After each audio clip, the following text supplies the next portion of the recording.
We just saw the a priori error estimates. Now we're going to look at the a posteriori error estimates. So the a priori error estimates are very nice because, well, we are comparing our approximate solution with an exact solution. Okay, but then what happens if you don't have an exact solution, which is normally the case, right? If you're given a task in a company, you have to solve a finite element problem, then you get a solution and you have absolutely no idea whether that solution makes any sense or not. You got a solution, but how do you check whether you should improve the solution? How far are you from the exact solution? You don't have an exact solution to compare. And so what we do is we obtain an a posteriori error estimate. Okay? And it's called a posteriori because, well, we need to do some work so that we can actually extrapolate what would be the value of the exact strain energy for that problem.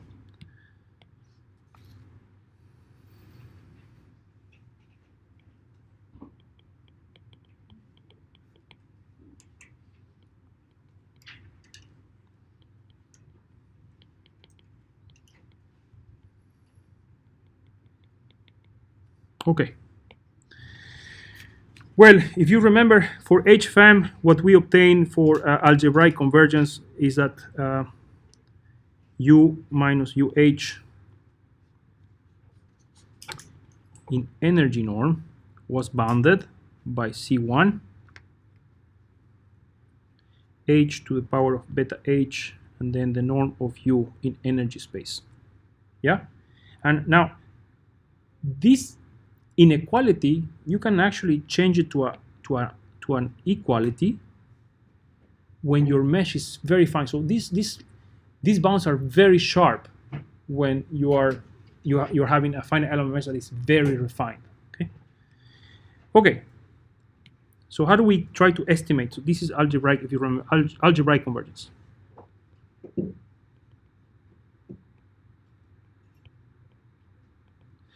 Okay. So what we want is to estimate the value of the strain energy. If you remember, and this is going back to the question that we was asked a few minutes ago, what is the relationship between the energy norm and the strain energy, right? Well, if you remember, the way we define our energy norm, it was actually the square root of the strain energy. Uppercase U is the symbol we use for the exact strain energy.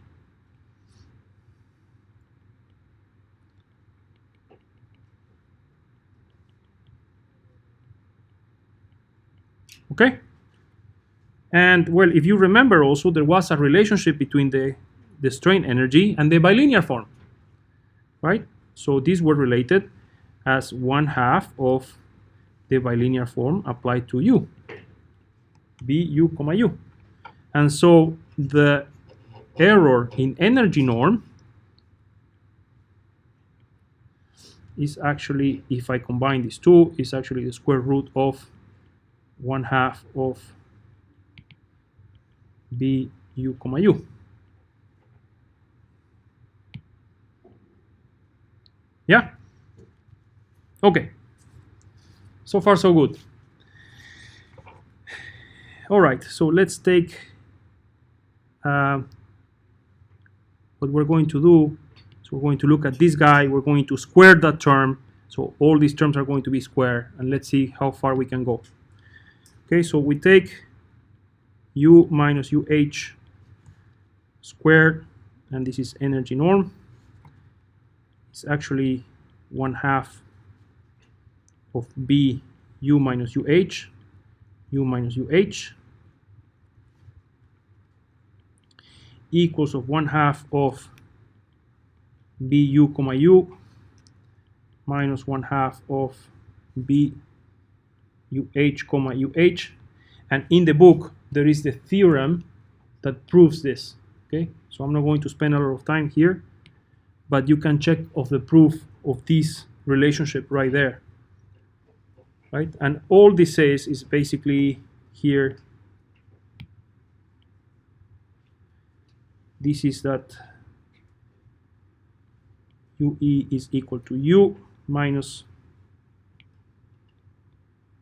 UH. So in other words, the error in strain energy right? It's just the difference between the strain energy of the exact solution and that of the approximate solution. That's all there is. And that is going to be going back to this expression of the a priori error estimate is going to be less than or equal to C1 squared H to the power of 2 beta H, and then U. Okay. So now if you look, let me rewrite this maybe. Then I will rewrite as U minus UH is going to be equal. Remember, I'm setting that equal because these are sharp estimates when the measures are very, very refined. Is going to be equal to C1 squared H 2 beta H U. Okay. So if you look at this equation, how many unknowns we have? 3. So basically I need how many equations to solve? 3 equations. Okay?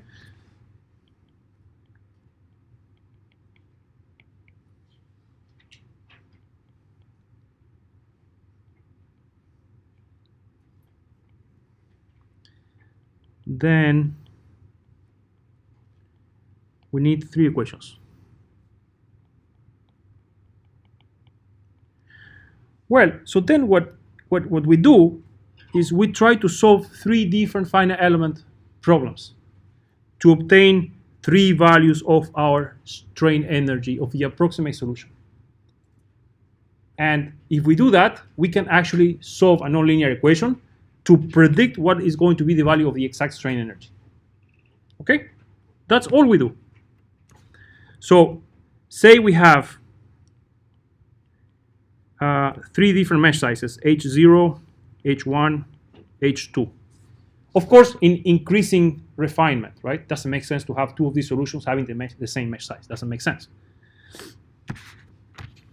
So you have, let's write equation number 1, U minus U H0, so that is a strain energy corresponding to the first approximation, is equal to C1 squared H0 to the power of 2 beta H U. That is our first equation. So let's call this 1. Well, let's copy that equation. That should be beta H0, right? Beta H is a convergence rate. Remember that that is a constant, and these estimates are very sharp, right? Actually, if you think about it, for FEM, these different solutions are going to be part of one line for which beta H is actually constant. Remember, very refined. That's why I am changing the inequality to an equality. In fact, when you're actually solving a finite element program with very coarse meshes, your rate is going to change. Okay, so when you are really using refined meshes, then it gets to a constant. Yeah, there is a caveat there, right? The moment you reach numerical precision, then your curve flattens. That's a different issue. Okay.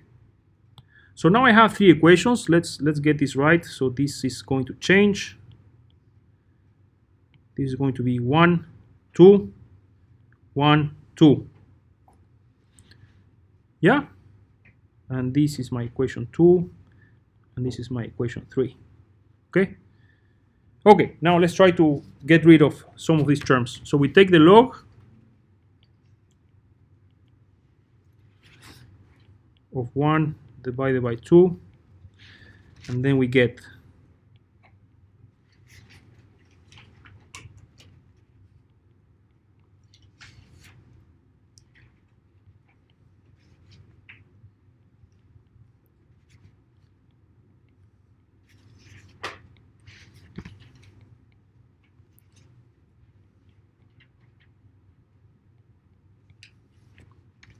we're going to call this 4. Now we're going to take again the log of another division of the 2 equations.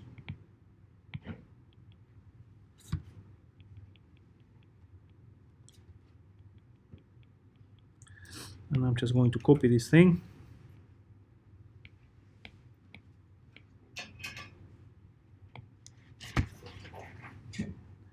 And now I have to replace these guys only.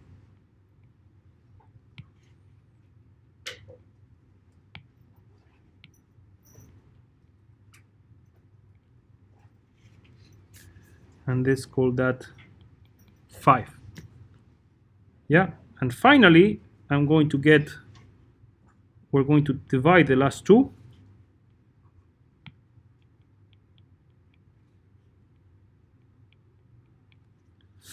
And then you get the log of u minus UH0 divided by u minus UH1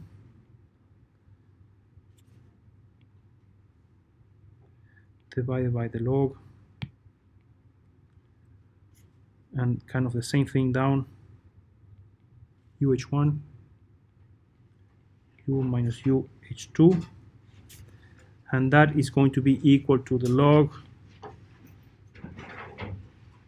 H0 divided by H1, and then here the log of H1 divided by H2. Yeah, and then this is going to be a factor that we call Q. If you look at that Q, right, this is a parameter that basically depends only on the mesh sizes, right? Or rewriting that equation, log of u minus UH0 divided by u minus UH1 is equal to Q log of u minus UH1 divided by u minus UH2.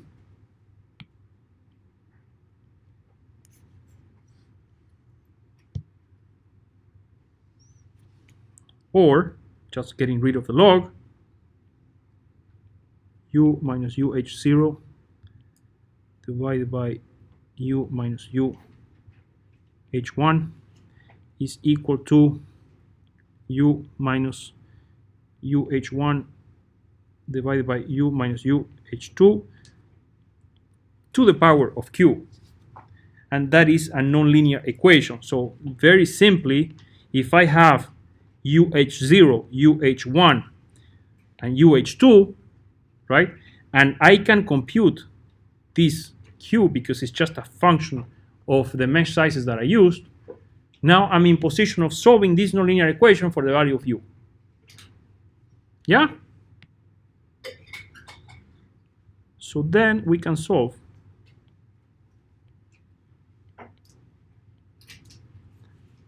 for U. And if you remember, we also looked at what happens with the number of degrees of freedom, right? So there is a relationship between H for uniform meshes and the number of degrees of freedom.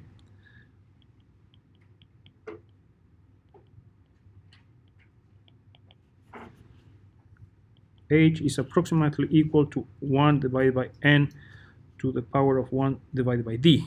And again, d is dimension of the problem.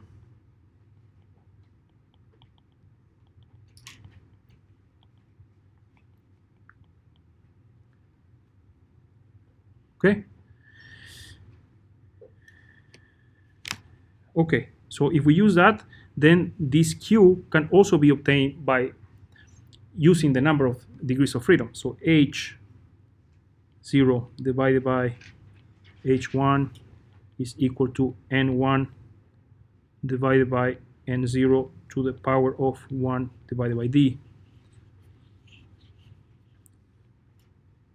H1 divided by H2 is equal to N2 divided by N1 to the power of 1D, and therefore Q can also be computed as the log of N1 divided by N0 divided by the log of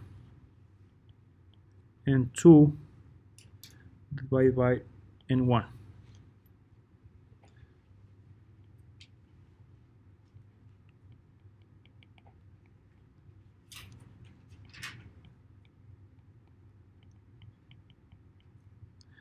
Yeah? Okay.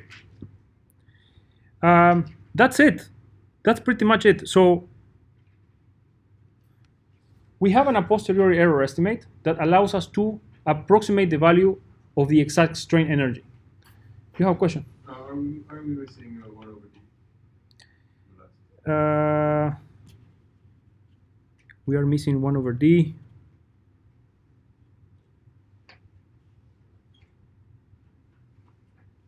Well, we're taking the log, right? So those are going to get canceled. Oh, yeah. Now, let me tell you. Remember, it's very important to understand. This is perhaps the most important part. So if you take one thing from this class, is this, okay? One thing. Like when you go to the industry and you solve a finite element problem, now you have the tools to get some sort of approximation of the exact strain energy. And now you know how far you are from the exact solution, right? Now you know because you can compute a convergence rate. If your convergence rate is not optimal, right, then you need to do something about it. Something is not right. Maybe you have a singularity. Yeah?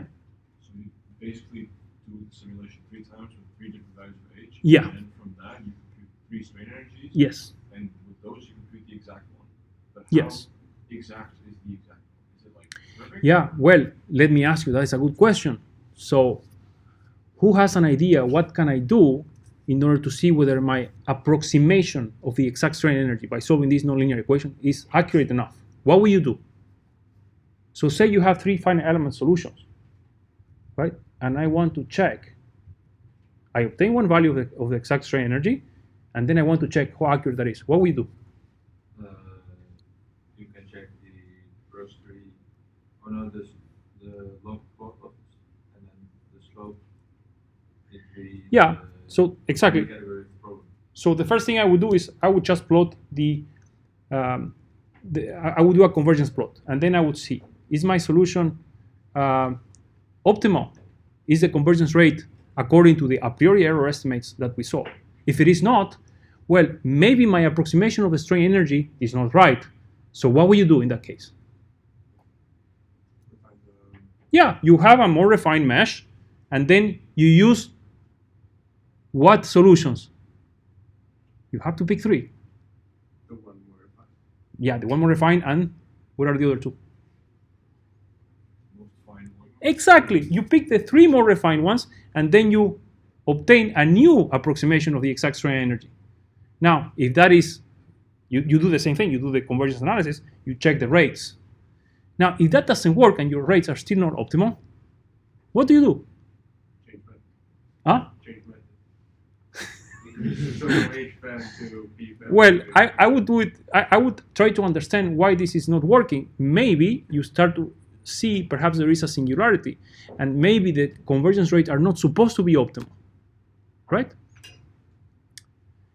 And so if there is a singularity, well, you can try to obtain optimal rates again by refining in some places of the mesh. Remember this Q factor that we discussed, this geometric projection factor. So you would try to get your elements smaller and smaller towards the place where you have the stress concentration. Yeah. So this is a posteriori error estimate. And actually, in the brightspace, there is a small script that I coded in Python that allows you to compute this, to solve this nonlinear equation. So you don't have to do it yourself, right? You can do it. We still have a bit more time, 7 minutes. So I want to really touch on high order patch tests. This is very quick. Again, if you have to leave, you can do so at 3:30. But let me go through this because it's an important concept that is going to help you check your PFEM implementations. Okay, so if you are going to implement PFEM, all of you are going to do that. This is the way you check your formulation. Okay.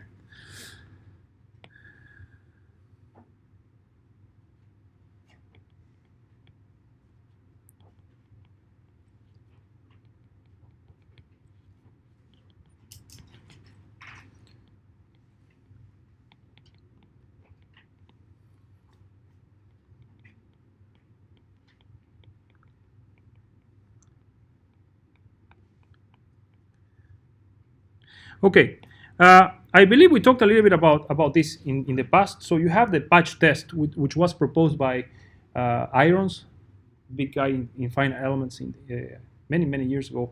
He devised this test. The idea was, well, if you try to show that your element was showing a constant state of stress or strain, then that element is guaranteed to provide you with convergence, because as your elements get smaller and smaller, then showing a constant state of stress or strain is a necessary condition for convergence, right?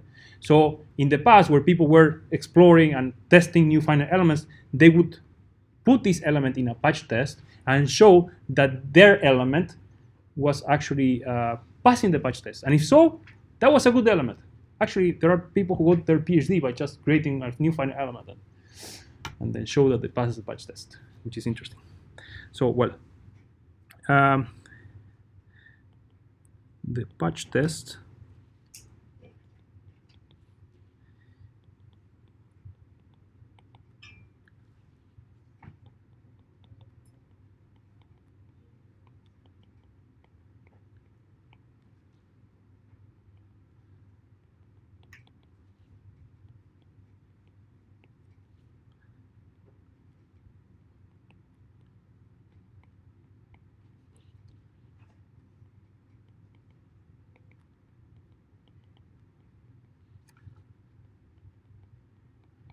and in fact, there is a patch test in the code, right?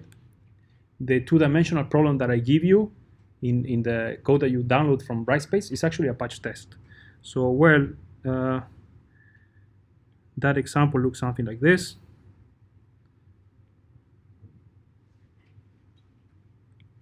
And then when we apply rollers here, this point is actually fixed. And we apply rollers here. And then, well, there is a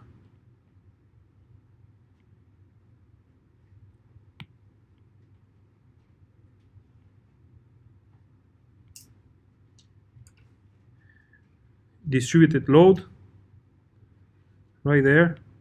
And well, we embed our element here. Let's say this is the element that I want to test. This is my, let's say, a quadrilateral element. And of course, you want to recover a constant state of stress regardless of how you write that element inside. So people have tried different positions and deformed the element just to check whether the element was behaving properly. Okay. So for this case, of course, since Ux, for this particular problem, the solution is linear, then the stress is constant.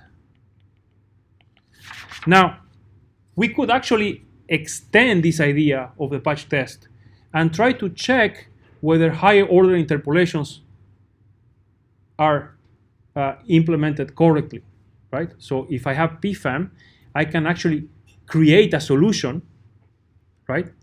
And as we said in previous classes, you can obtain what would be the pseudo body force that you have to apply to solve that problem. And if your exact solution was a cubic polynomial and you did your implementation with a cubic polynomial, so your interpolant is a cubic polynomial, you should recover a zero error, right? And that is the whole idea behind this. So how do we do this? Well, we first create a problem so that we know what the exact solution is.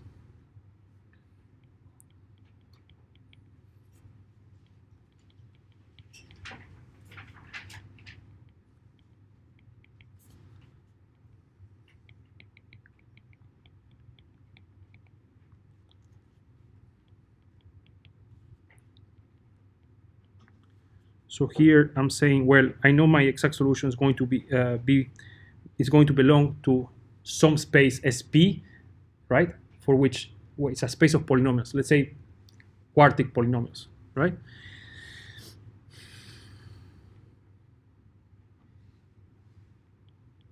So now that I have chosen that U,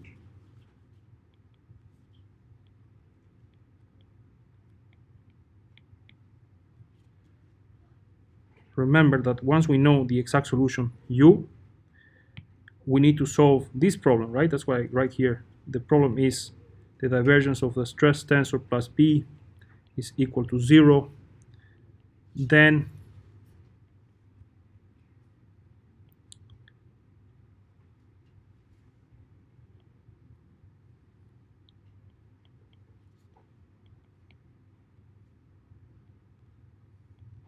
in essence, what I'm doing here is that if I know the exact solution, because I choose it to lie in a polynomial space, then, well, if I apply the divergence to that exact solution, right, then I would get what would be my pseudo body force, right? And I call it pseudo because I know that that is a body force that I would have to use in my computation, right, to recover that exact solution that I assume in the first place, okay? Yeah? Is that a sigma or zero? Sigma, sigma. Oh, you mean this one is a 0. This is a sigma, divergence of the stress. Yeah? They look the same. Okay. Let me change this. Because the divergence of 0 makes not much sense, right? Okay, so then we solve.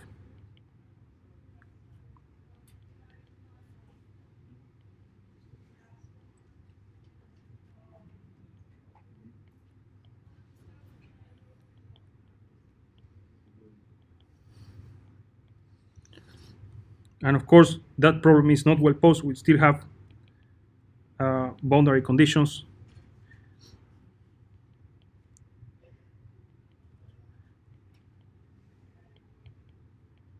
The Newman boundary condition on gamma t and our displacement boundary condition, essential boundary condition, u bar on gamma u. So again, just to make it very simple,